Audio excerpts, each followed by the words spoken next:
दोस्तों, हमारे चैनल में आपका स्वागत है। चलिए हम आपको सुनाते हैं सांप और ब्राह्मण की कहानी। दोस्तों, एक बार की बात है, किसी नगर में गुरुदेव बदला हुआ नाम के ब्राह्मण रहते थे। उसके पास खेत थे, लेकिन उसमें ज्यादा पैदावार नहीं होती थी। एक दिन गुरुदेव अपने खेत में एक पेड़ के नीचे सोया हुआ था। जैसे ही गुरुदेव की आंखें खुली, उसने देखा कि एक सांप अपना फन फैलाए बैठा हुआ है। ब्राह्मण को एहसास हुआ कि यह कोई साधारण सांप नहीं है, बल्कि कोई देवता है। ब्राह्मण ने निर्णय लिया कि वह आज से इस देवता की पूजा करेगा। गुरुदेव उठा और कहीं से जाकर दूध ले आया। उसने मिट्टी के बर्तन में सांप को दूध पिलाया। दूध पिलाते समय गुरुदेव ने सांप से क्षमा मांगते हुए कहा कि हे देव, मैं आज तक आपको साधारण सांप समझ रहा था। मुझे माफ कर दीजिए। अपने दृष्टि से मुझे बहुत सारा धन धान्य प्रदान करे प्रभु।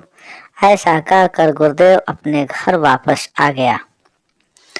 अगले दिन जब वह अपने खेत पहुंचा तो उसने देखा कि जिस बर्तन में उसने कल सांप को दूध पिलाया था, उसमें एक सोने का सिक्का पड़ा हुआ था।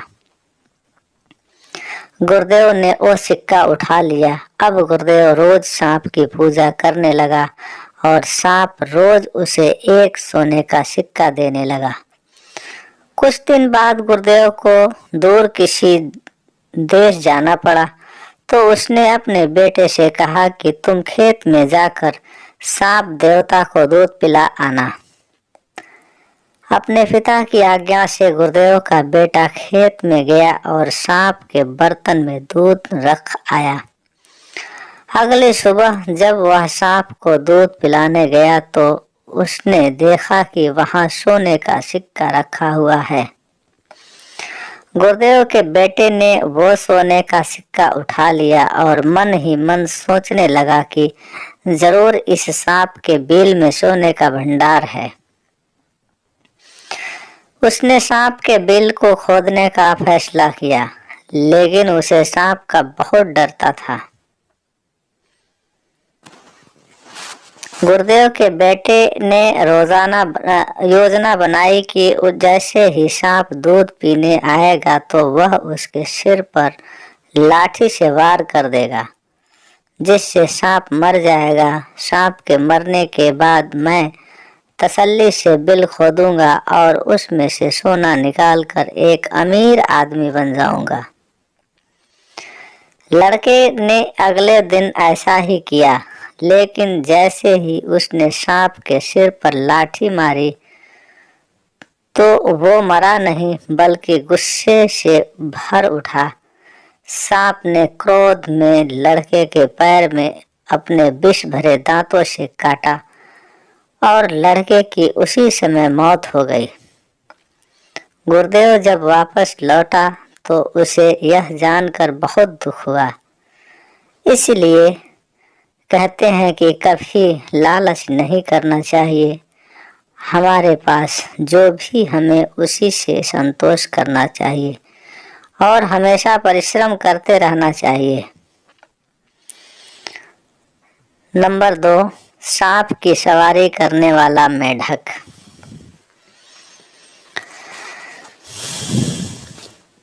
वर्षों पहले वरुण पर्वत के पास एक राज बसा हुआ था। उस राज्य में एक बड़ा सा सांप मंदविष भी रहता था।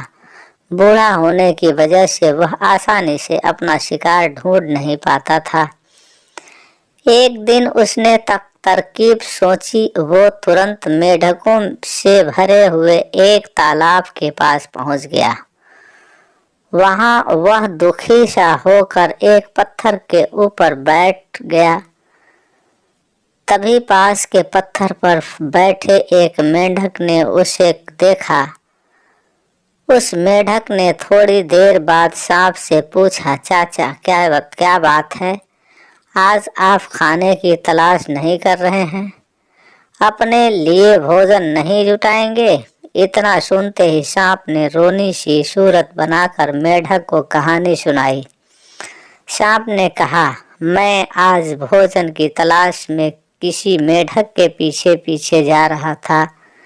अचानक से मेढक ब्राह्मणों के झुंड में जाकर छुप गया।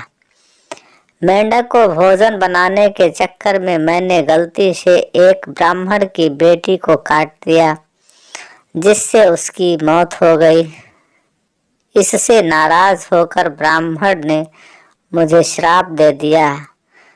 उन्होंने मुझे श्राप देते हुए कहा कि तुझे अपना पेट भरने के लिए मेंढकों की सवारी बनाना पड़ेगा।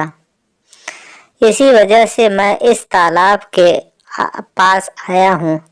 यह बात सुनते ही वह मेढक तुरंत तालाब के अंदर गया और अपने राजा को सारी बातें बताई। राजा कहानी सुनकर हैरान हुआ। पहले तो उसे बिल्कुल भी यकीन नहीं हुआ लेकिन कुछ देर सोच विचार करने के बाद मेढकों का राजा जलपाक तालाब से बाहर निकलकर एकदम कूदते हुए सांप के फन पर जाकर बैठ गया। राजा को ऐसा करते हुए देखकर अन्य मेढकों ने भी ऐसा ही किया। सांप समझ गया था कि मेढक अभी मेरी परीक्षा ले रहे हैं। सांप भी बिना विचलित हुए आराम से सबको अपने फन पर कूदने दे रहा था और उन्हें घुमा रहा था। इसके बाद मेंढकों के राजा ने कहा, जितना मज़ा मुझे सांप की सवारी करके आया उतना मुझे आज तक किसी की सवारी करके नहीं आया। मेंढकों का भरोसा जीतने के बाद अब धीरे धीरे सांप रोज मेंढकों की सवारी बनने लगा। कुछ दिन बाद चतुर सांप ने अपने चलने की गति थोड़ी धीमी कर दी। यह देखकर मेढकों के राजा जलपाक ने पूछा, हे सर्प, तुम्हारी चाल इतनी धीमी क्यों है?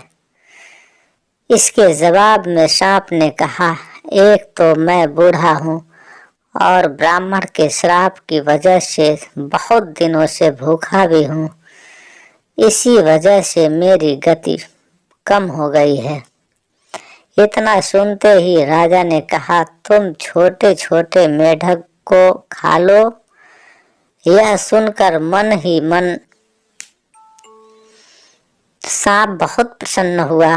उसने कहा, राजन, मुझे ब्राह्मण का श्राप है, मैं मेढक खा नहीं सकता हूँ, लेकिन अगर आप कहते हैं तो मैं खा लेता हूँ। ऐसा करते करते वह रोज छोटे छोटे मेढक खाने लगा और वह तंदुरुस्त हो गया। अब सांप को रोज बिना किसी मेहनत के खाना मिल रहा था। सांप काफी प्रसन्न था। मेढक सांप की चाल अब तक नहीं समझ पाए थे। मेढक के राजा को भी सांप की इस साजिश की भनक नहीं लगी। होते होते एक दिन सांप ने मेढक के राजा जलपाक को भी खा लिया और तालाब में रहने वाले सारे मेढकों के वंश का नाश कर दिया।